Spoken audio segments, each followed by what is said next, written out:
This is the Music History In-Depth podcast for June 12th through the 18th. On this week's show, we discuss how the greatest song ever written came together, how the template for rock festivals came together, and we wish happy birthday to the man who helped to write the song Come Together.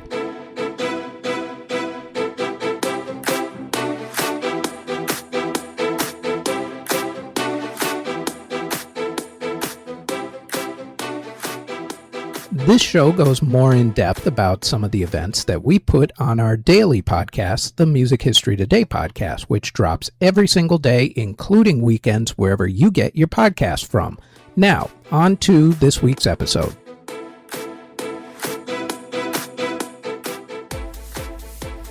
In 1965, Bob Dylan was stuck in a rut and going through some musical doubts.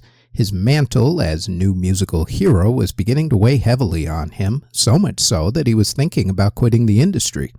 He decided that the best way to work through all of this was to start writing and recording some new music. He threw all of his thoughts and feelings down on paper. He ended up with a 10-page meandering poem, which he then condensed down and tidied up into song form. He experimented a lot with the music, including different time signatures, until he settled on a regular rock beat. And then he recorded the song over 2 days. When he was done with the song, there was just one problem. The song clocked in at over 6 minutes long. Originally, his record company refused to release it, saying that the length of the song made it, quote, not radio-friendly, end quote. Dylan's management got around that by slipping a copy of the full version of the song to an influential nightclub DJ.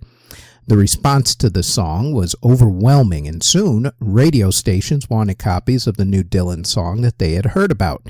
Dylan's record company still wasn't convinced, so they cut the song in half on the release singles, the first half on the A-side and the latter half on the B-side. After a while, they finally relented and released the full, uncut version. Good decision on their part, as the song became a big hit. It went to number 2 on the Billboard singles chart, the Beatles' Help being the song that blocked its way to the number 1 spot. Little did Dylan know how much of an influence his song would turn out to have, influencing everyone from Jimi Hendrix to, of all people, Bruce Springsteen, which kind of makes sense when you think about it. These days, according to most critics, the song is considered the greatest song ever written and recorded in the rock era. His epic 10-page poem, written about the pressures of life and other things, Like a Rolling Stone, recorded on June 15th and 16th, 1965. Now, let's discuss the prototype of how you put on a music festival. In April of 1967, Mamas and the Papas member John Phillips had an idea to put on a music festival. He had seen how the Monterey Jazz Festival and the Big Sur Folk Festival were run and respected, and wanted that for rock music.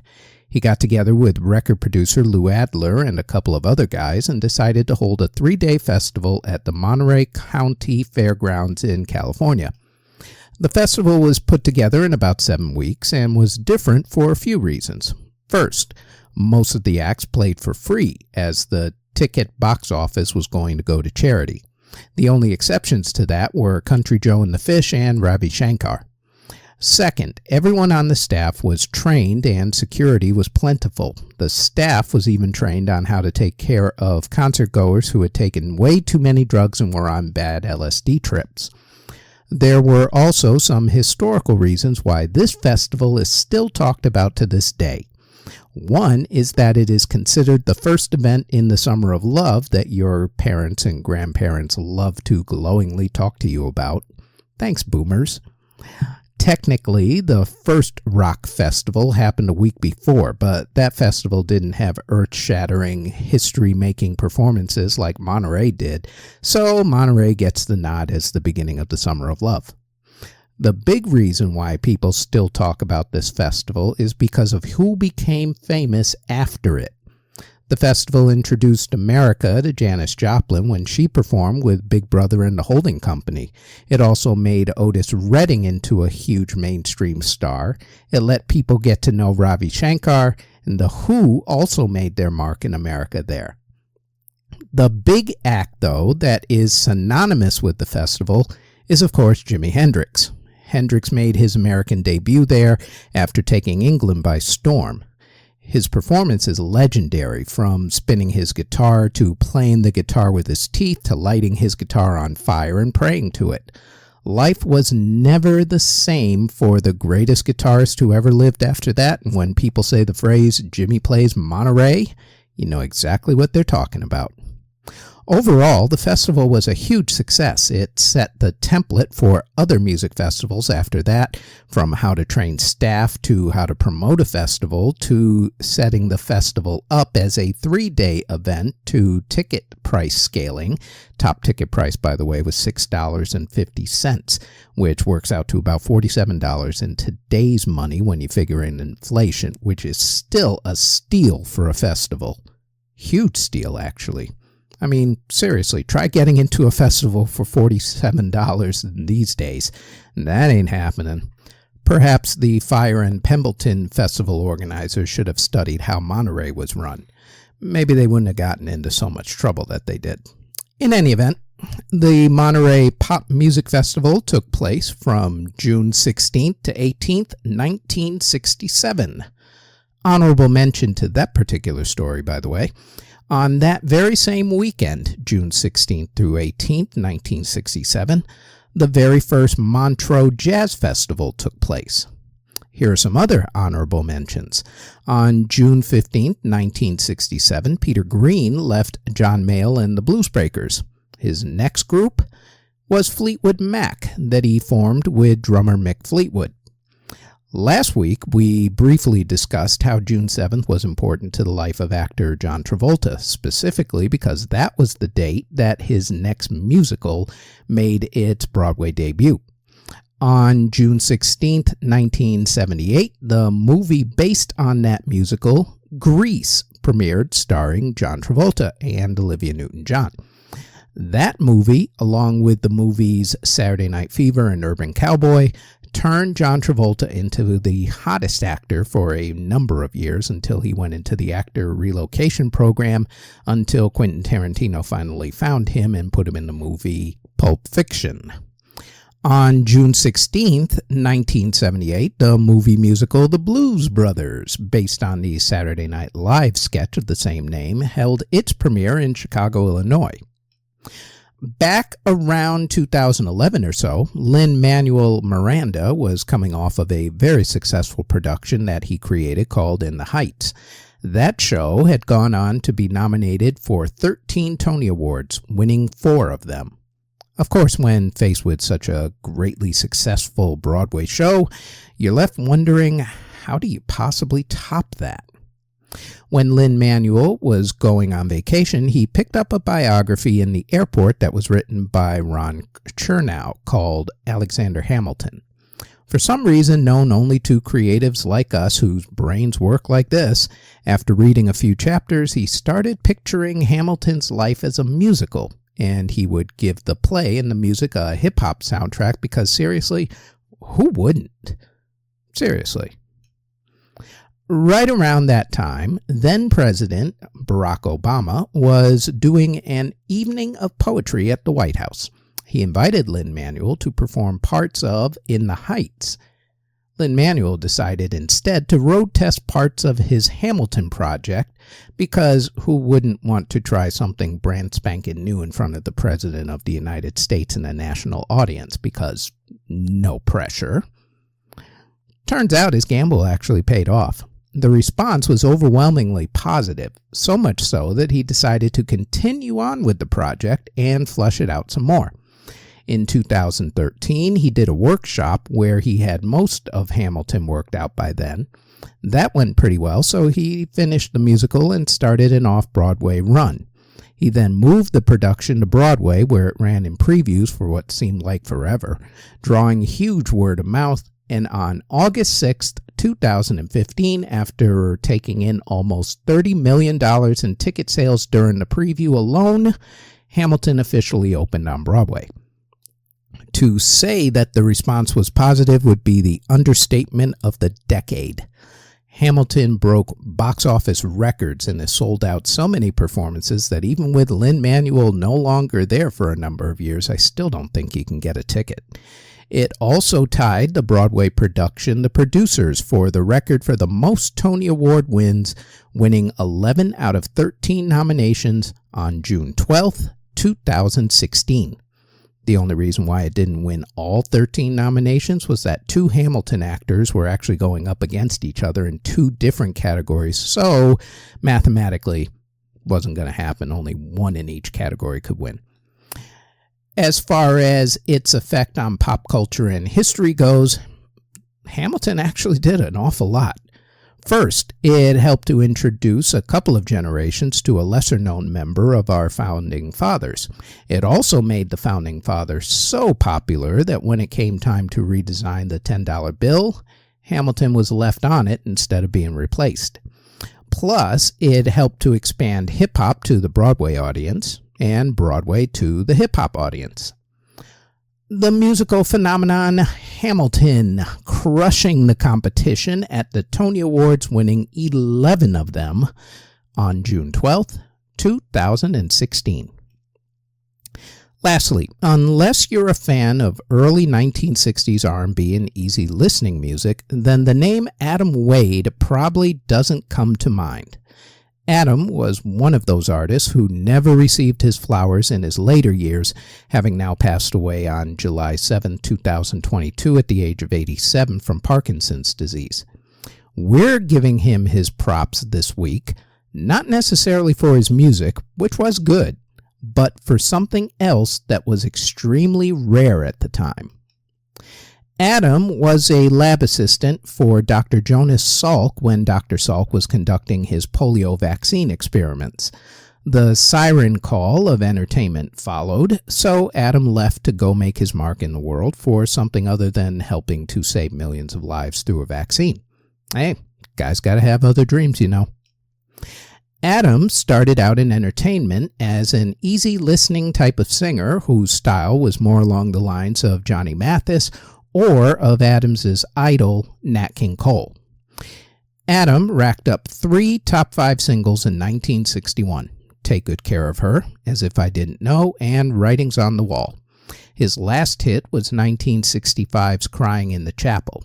He released 6 albums in the 1960s before going into acting in the 1970s, before then putting out an album in 1977 and then finishing his career doing stage productions like the 2008 touring production of The Color Purple. For as solid an entertainment career as he had, we're mentioning Adam this week for this next feat. In 1975, a television game show was developed called Musical Chairs. There was a 3-round format to it where a song would start to be sung, and wherever the song ended, the contestant would have to give the next line in the song out of 3 choices that were given to the contestant. The show also had guest artists performing some of the songs, like Sister Sledge and the Spinners, among many others. The show was developed for CBS television by rock music producer and promoter Don Kirshner and his partner Jerome Schnurr, and was filmed at the Ed Sullivan Theater on Broadway in New York City. On June 16, 1975, the show premiered at the 4 p.m. slot, taking over for the game show Tattletales, which had moved to a morning slot. The show ran until October 31, 1975.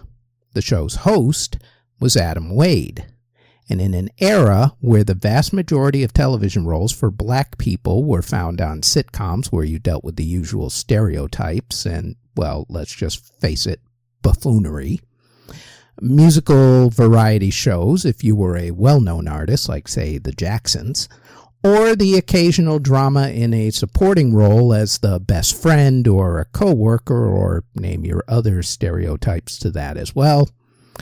What Adam did was history making, because Adam became the first black person to host a daytime television game show. Adam paved the way for people like Aisha Tyler, Wayne Brady, and a host of others now. That progress would not come easy, for it would take a while before another black person got a chance to host a game show. entertainer Adam Wade becoming the first black person to host a TV game show when the TV game show Musical Chairs premiered on CBS television on June 16th, 1975.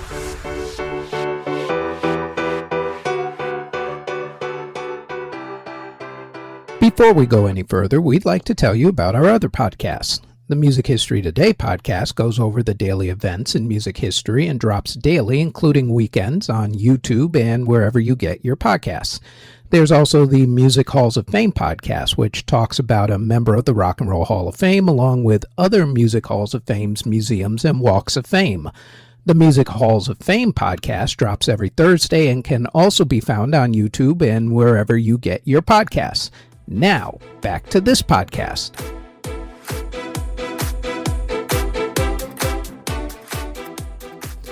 It's time for some passings and some birthdays. First, the passings. This woman was born in 1917 in Virginia. Her life had a very humble beginning, and despite facing hardships, including stints in juvie hall, her exceptional voice and unwavering determination propelled her to the pinnacle of jazz music. She is Ella Fitzgerald. Ella performed at her first amateur hour at the legendary Apollo Theater in New York City on November 21st, 1934, at the age of 17. At the time, Ella was slated to dance. However, there was another dance act called the Edwards Sisters who were really good at the time, and Ella was intimidated by them, so instead of dancing, she sang 2 songs. She won amateur night that night, and a legendary singing career was born. Oh, first prize, by the way, was $25, which is $578.97 in today's money. There you go. After her win at the Apollo Theater, her career skyrocketed. She joined the Chick Webb Orchestra, rising to become their lead vocalist. The band's success brought Fitzgerald national recognition, and her signature song, A Tisket a Tasket, became a timeless favorite. As Fitzgerald carved her own path, she collaborated with jazz legends like Duke Ellington, Count Basie, and Dizzy Gillespie. And throughout her career, she won 14 Grammy Awards and sold over 40 million albums, solidifying her place as a musical icon. She also won a Presidential Medal of Freedom and a National Medal of the Arts. Ella Fitzgerald's influence on jazz and American music remains undeniable. Her voice, a testament to that dedication and talent, continues to resonate with listeners worldwide. Fitzgerald's vocal prowess was unmatched. Her tone was pure, her diction impeccable, and her phrasing and timing exquisite. Her ability to improvise, particularly through scat singing, where she used her voice as an instrument, was unparalleled by anybody except for perhaps Louis Armstrong. The icon could pretty much sing just about anything, going anywhere from sultry ballads to good old-fashioned jazz. Beyond her musical genius, Ella was also a role model for resilience. Overcoming a challenging childhood and racial barriers, she paved the way for future generations of singers, and her philanthropic efforts to aid disadvantaged youth further cemented her legacy as a compassionate and inspiring figure. Ella Fitzgerald passed away from a stroke on June 16, 1996, at the age of 78. This man was the 9th out of 12 kids. His father came from Poland and his mother came from Lithuania. They met in Baltimore and moved to Chicago, where our band leader was born. Their neighborhood was in the ghetto in the Maxwell Street neighborhood, and although the family didn't have any money, the father somehow managed to pay for his kids' music lessons as the kid became interested in music. While he was in Chicago, he learned from artists such as Johnny Dodds and Jimmy Noon. By the time he was 14, he was already playing professionally. His father, unfortunately, didn't live to see his success, having tragically passed away in an accident when the kid was 17 years old. After that, the kid moved to New York City and became a successful session musician. After a number of years, he got a band of his own together and started working the supper clubs and got on a radio show on NBC called Let's Dance. and there, the band started playing a new style of music called swing music. The radio show was popular enough, but became a victim of a strike at the time and was canceled right in the middle of the Great Depression. But here is where history takes kind of a weird turn. The radio show lineup was such that the kids' band was on late in the evening, sometimes after midnight. On the East Coast, that meant that most people hadn't heard this new style of music or of the band itself, as most people were already asleep by the time they got on. However, on the West Coast, the radio show was live, not taped, which meant that people were listening around 9 in the evening to the show, as the show was on 3 hours earlier than your normal, let's say, midnight time on the East Coast. And it was on the West Coast that the band and swing music took hold. The band heard that kids on the West Coast had invented dances to go along with their music, so they scraped some money together and went to tour the West Coast, just in case some of you kids thought that TikTok dances had, you invented them. No, our great-great-great-grandparents did that stuff way back about 100 years or so. Sorry. Anyway, little by little, the music and the dancing went from the West Coast to the East Coast and began to catch on, and the rest is history. The music and the dancing became a cultural phenomenon known as swing music, and its Pied Piper, clarinetist, and bandleader Benny Goodman became the catalyst.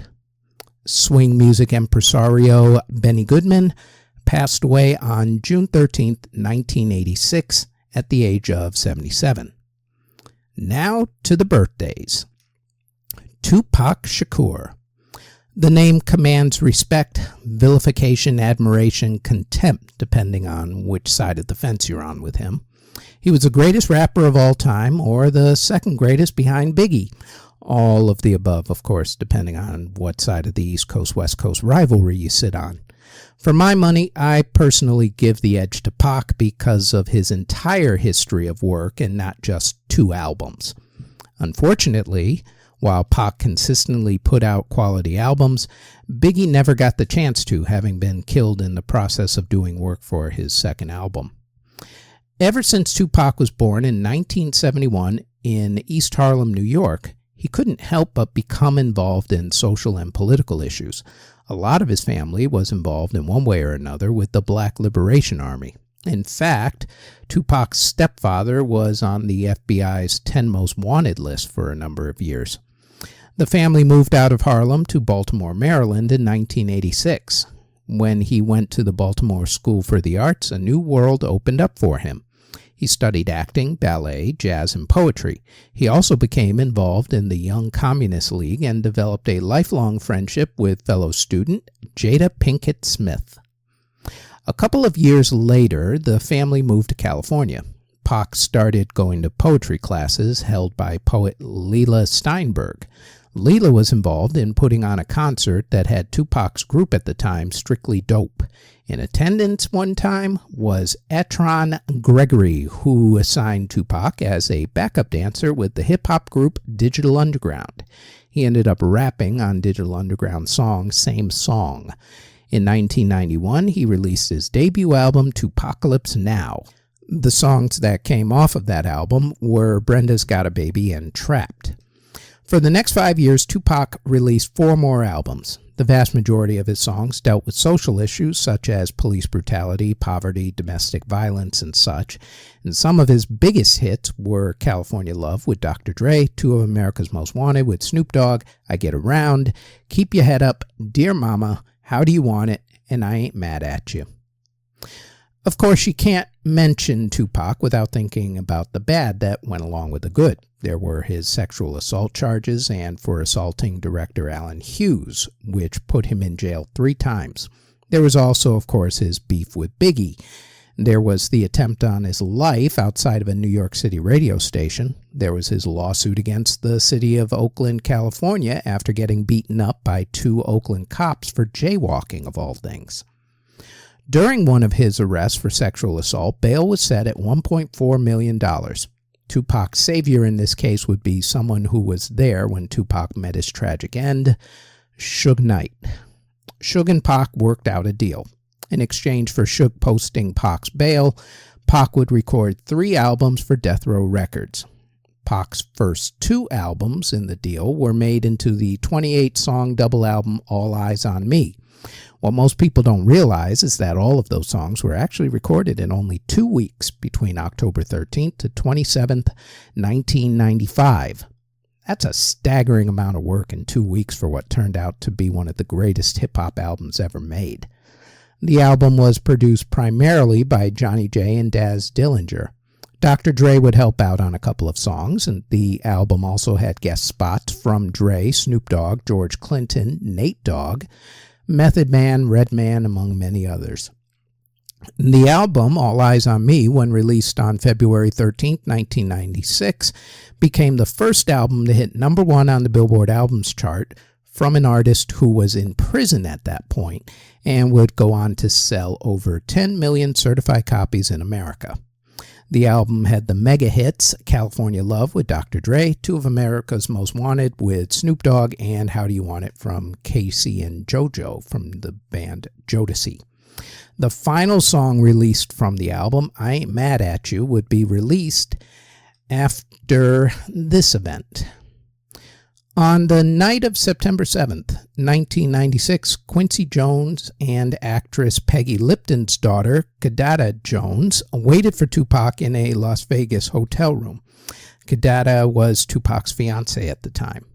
Tupac and his record label owner, Suge Knight, were at the Mike Tyson heavyweight boxing match. After the match, as they walked through the MGM Grand Hotel, someone in their entourage spotted a member of the Crips street gang. A fight broke out in the hotel. Pac and Knight left the hotel and drove off and headed toward the Club 662, which was partially owned by Suge. They were stopped by the cops for not having license plates on the car, which Suge, of course, was driving. They were later let go without a ticket as the plates were in the trunk of the car. After a minute or two, they stopped at a stoplight at the corner of East Flamingo Road and Koval Lane. And as they waited for the light to turn green, a white Cadillac pulled up next to them. Shots were fired from the Cadillac, hitting Tupac in the chest, leg, and arm. Suge was hit by shrapnel only. Tupac was pronounced dead on September 13th from his gunshot wounds. His alleged killer was finally arrested nearly 30 years later. The birth of rap icon Tupac Shakur on June 16th, 1971. This next birthday is of one of the biggest artists of all time. The vast majority of his life is completely documented and probably over-documented, to be honest. So instead of giving you the rundown on his complete life, I'll briefly touch upon his childhood. James was born on June 18, 1942. His mom was a nurse. In fact, James was born in the same hospital that his mother worked in. Since it was in the middle of World War II, his father was a volunteer firefighter and missed his son's birth. James's brother was born a couple of years later. James started school in one place, but because of overcrowding, he went to another school.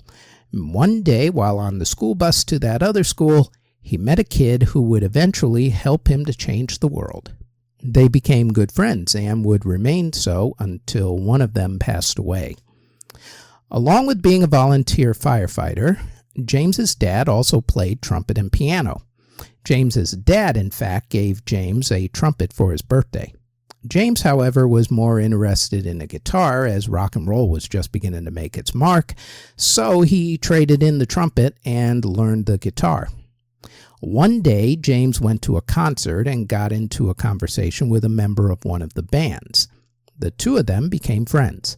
When James was invited to join the band would eventually break up. But James and his friend decided to form a new band.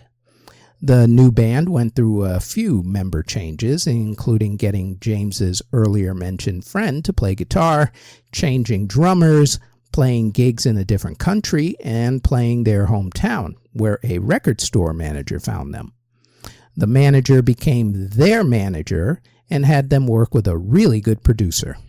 The producer, George Martin, would help the manager, Brian Epstein, craft the group with James, his band friend, John Lennon, his childhood bus friend, George Harrison, and their new drummer, Ringo Starr, into the Beatles. So, happy birthday to James, who actually goes by his middle name, Paul McCartney, born June 18th, 1942.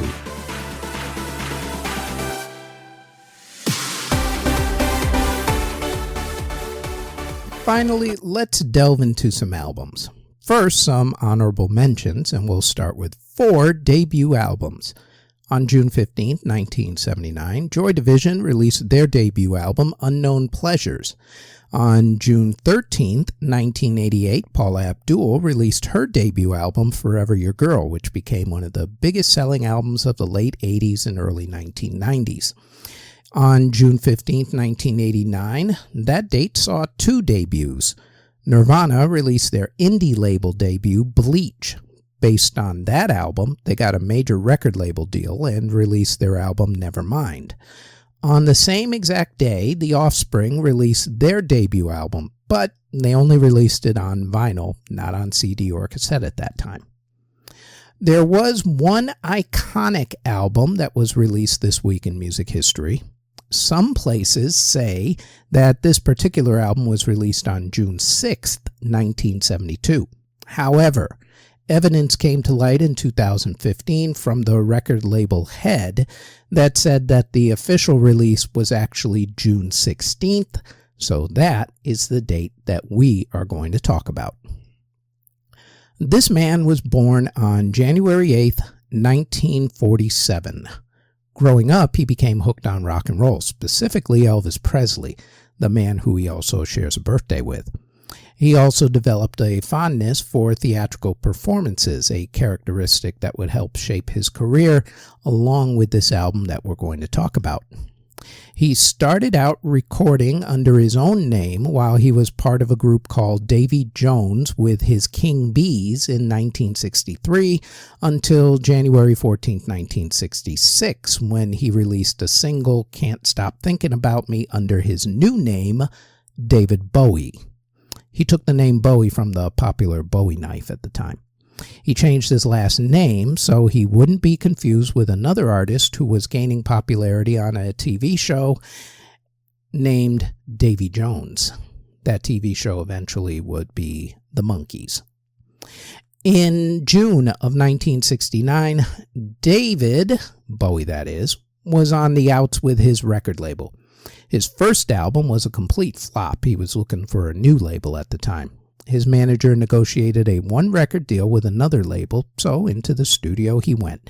And on June 22nd, 1969, David recorded a reworked version of a song that he had recorded earlier that year for a promotional film. The song was inspired by another film, 2001: A Space Odyssey. The song was released on July 11th, 1969. The song's timing was intentional. At that time, the Apollo space missions were huge news. Apollo 11 had taken off on its history-making voyage to the moon. The song wasn't released until after the mission, since it told the story of an astronaut who was lost during a space mission. Once the song was released, it became a big hit in England, and Bowie finally found his foot in the door in the music industry. The astronaut who was lost on the song's mission, Major Tom, was found in the 1980s in a sequel of sorts to the song, Major Tom Coming Home by Peter Schilling. Bowie's song, Space Oddity, is in the Rock and Roll Hall of Fame as one of the 500 songs that shaped rock and roll. Though he finally had a hit on his hands in 1969, it wasn't until 1972 that he took glam rock by the throat and made it his own by creating a character called Ziggy Stardust. It all started in early 1971 when Bowie came back from doing a promotional tour in the United States. While he was stateside, he grew to love different genres of American music and wanted to incorporate some of them into his new music. He got to work writing new songs in Haddon Hall in England and came up with a few dozen of them. Some of these songs were recorded with his side project band that he had for a hot minute called Arnold Corns in 1971, and then reworked for his next couple of albums. Finally, he was ready to get to work on his next two albums, which he essentially did back-to-back because his new band didn't think the material for only one album was strong enough to tour on. He started recording the album Hunky Dory in June of 1971 with his new band that featured Mick Ronson on electric guitar, Trevor Bolder on bass, and Mick Woodmansey on drums, with Bowie himself playing acoustic guitar. Ken Scott, who worked on a couple of Bowie albums as an engineer, was tapped to produce all of the sessions that became Hunky Dory and Ziggy Stardust. There were a couple of musicians who played in the sessions as well. Rick Wakeman played harpsichord on the song It Ain't Easy and was offered a permanent spot in the band. However, he turned it down in favor of joining another band. It worked out okay for Rick. I mean, that band that he joined was the prog rock band Yes. The other artist, by the way, was vocalist Dana Gillespie, who also sang on the song It Ain't Easy. In 1971, Bowie finished his record contract with Mercury Records, which led to other record companies wanting to sign him.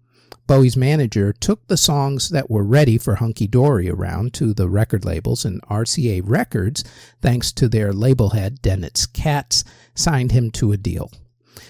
The move didn't actually start well. When RCA released Hunky Dory on December 17, 1971, it did well critically but not commercially because of poor promotion on the label's part. Turns out they didn't know how to position it because there were rumors at the time that Bowie was going to change his persona. Boy, was he, and in a huge way. Work began on Ziggy Stardust officially on July 9, 1971, when they recorded a cover of Ron Davies' song It Ain't Easy. Unlike the way things have gone before, say in the last 50 years or so, Bowie and the band recorded everything live, with a few days of rehearsals beforehand to work the different songs out. Producer Ken Scott said that Bowie's vocals were nailed pretty tight on the first take. May have taken another couple on a couple of songs, but basically, first take. Communication between the band members and Bowie was much better by this point, as Bowie had been notoriously very rude and dismissive of some of the band's input, especially his guitarist Mick Ronson, who never knew what Bowie wanted for his guitar solos until they finally had a meeting of the minds. What we got here is failure to communicate. Finally, they got that taken care of. The group, now called the Spiders from Mars, recorded in earnest in November and December of 1971, then took a holiday break, and then got back to work in the first week of January and finished the album on February 4th, 1972. The songs that made the album, in order, were 5 Years, Soul Love, Moon Age Daydream, Starman, which was only put on after the record label said the usual record label line, "We don't hear a single on the album." Anyway, the other songs were It Ain't Easy, Lady Stardust, Star, Hang On to Yourself, Ziggy Stardust, Suffragette City, and Rock and Roll Suicide. 11 songs in total. Contrary to popular belief, Ziggy Stardust did not start out as a concept album or a rock opera. The songs had been written and recorded by the time they thought had actually occurred to them. And once they took a listen to the songs, they decided to put the songs in order and then came up with the concept and story to go along with them. A happy accident or a subconscious one, depending on how you look at things. The concept that they came up with was about an androgynous bisexual alien named Ziggy Stardust, who came to Earth to warn the people about an apocalyptic event. At first, the people loved him, but then as Ziggy, of course, falls into the trap of believing his own BS, and his ego takes over, which leads people to hate him, hence the rise and fall of Ziggy Stardust. Bowie based Ziggy on an actual guy, no less. One day, Bowie met singer Vince Taylor of the group Vince Taylor and the Playboys, while Vince was in the middle of having a mental breakdown where he thought that he was a god and an alien. You know, much like tech entrepreneurs. I kid. Sort of. Really, only sort of. Thinking of you, Elon. Anywho, according to biographers, Bowie was also influenced by Iggy Pop, Lou Reed, and Mark Bolan of T-Rex. Woodmansey also said that he used Jimi Hendrix and the band King Crimson as influences. As far as the Stardust name, legend has it that it came from the song Stardust by Hoagy Carmichael, while Ziggy came from the name of a tailor store that he used to pass by all the time. The official story for the album is as follows. Quote, the album begins with 5 years. A news broadcast reveals that the Earth has only 5 years left before it gets destroyed by an impending apocalyptic disaster. The first 2 verses are from the point of view of a child hearing this news for the first time and going numb as it sinks in. The listener is addressed directly by the 3rd verse, while the character of Ziggy Stardust is introduced indirectly. Afterwards, the listener hears the point of view of numerous characters dealing with love before the impending disaster, which is the song Soul Love. Ziggy directly introduces himself in the song Moon Age Daydream. Starman sees Ziggy bringing a message of hope to Earth's youth through the radio. Lady Stardust presents an unfinished tale with what one writer states as, quote, no hint at a denouncement beyond the vague air of melancholy, end quote. Ziggy is recalled by the audience by using the he and she pronouns, which shows the lack of gender distinction. And then Ziggy looks at himself through a mirror, pondering what it would be like to make it as a rock and roll star, and if it would all be worthwhile in the song Star. In Hang On to Yourself, Ziggy is put in front of the crowd. The track emphasizes the metaphor that rock music goes from sex to fulfillment, then back to sex, and then fulfillment, and then back to sex, and etc., etc. Ziggy plans to abandon the sexual climax for a chance at stardom, which ultimately leads to his downfall. Ziggy Stardust is the central piece of the whole narrative, presenting a complete birth-to-death chronology of Ziggy. He is described as a, quote, well-hung, snow-white-tanned, left-hand guitar-playing man, end quote, who rises to fame with his backing band, the Spiders from Mars. But he lets his ego get control of him, effectively alienating his fans and losing his bandmates.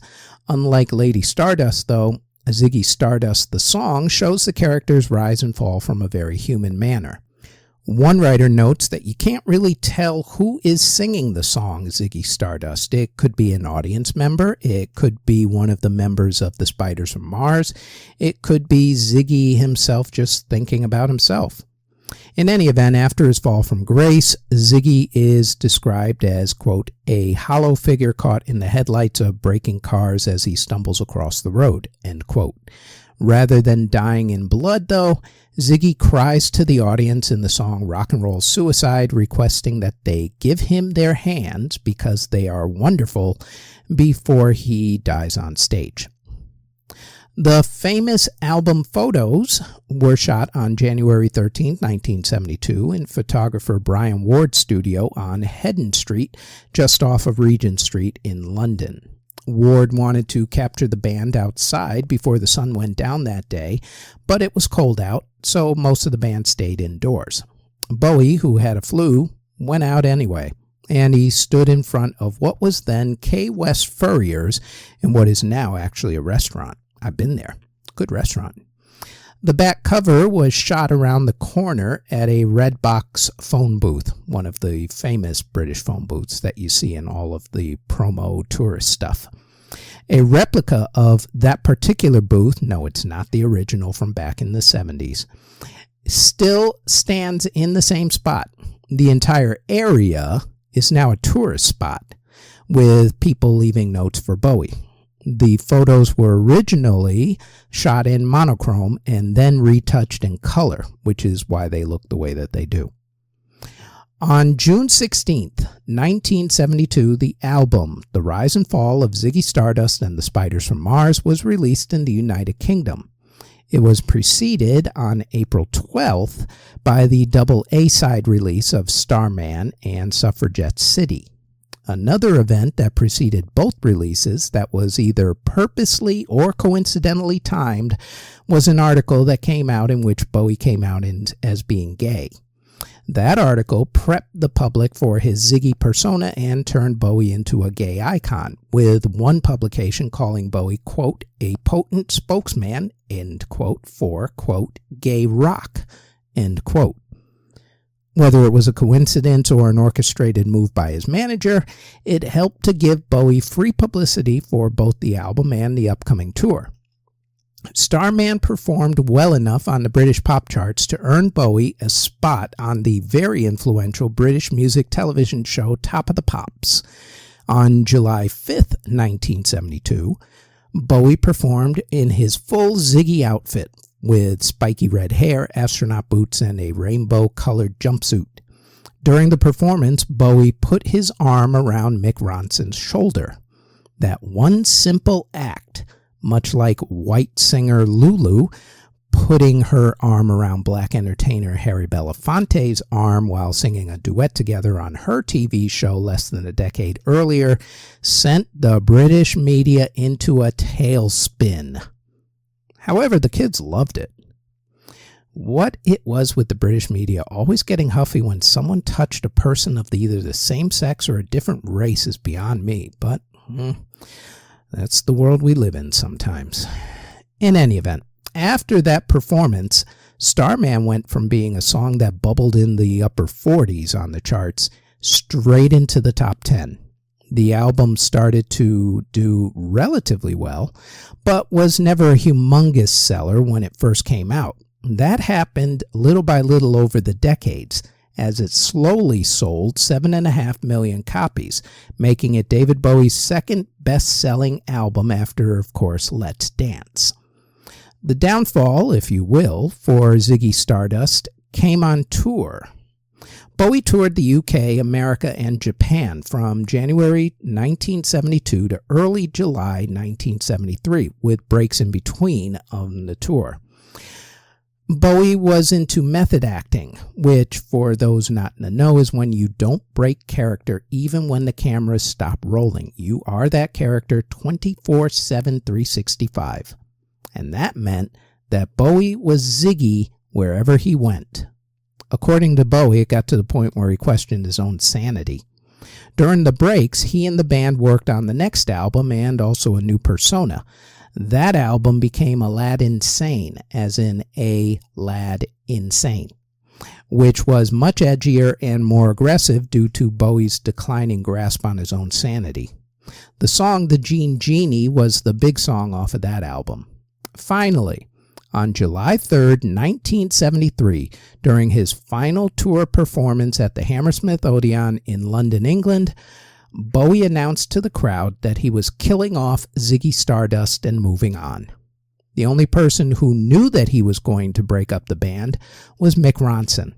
That final performance was captured and made into a documentary and a concert film, Ziggy Stardust and the Spiders from Mars. And that was it. A Lad Insane became the final album released with the Spiders from Mars. Bowie went on to create amazing music until his death in January of 2016, and Ziggy Stardust was killed off on July 3rd, 1973 in London, England. Ziggy played guitar. The release of David Bowie's iconic album, The Rise and Fall of Ziggy Stardust and the Spiders from Mars, released in the United Kingdom on June 16th, 1972. And that is it for the Music History In-Depth podcast for June 12th through the 18th. Thanks for listening.